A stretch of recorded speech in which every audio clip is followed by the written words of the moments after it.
વર્ષ 2022થી 2025નો બેચ હંમેશા યાદગાર રહેશે।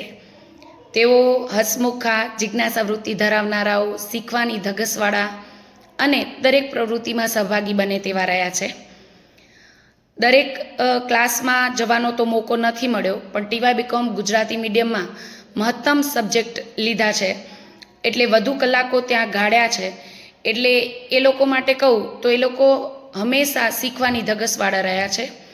દરેક વખતે વિદ્યાર્થીઓ અને શિક્ષકોનું જે બોન્ડિંગ હોય ત્યાં શીખવાની પ્રક્રિયા સરળ બની જતી હોય છે।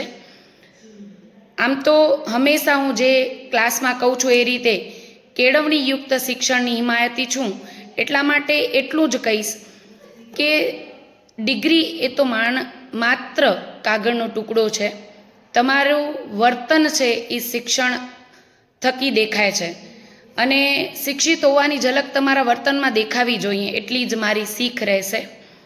બાકી ઇન ફ્યુચર તમે હંમેશા આગળ વધતા રહો, પ્રવૃત્તિમય રહો, ખુશ રહો અને સ્વસ્થ રહો, એવી શુભેચ્છાઓ। Thank you.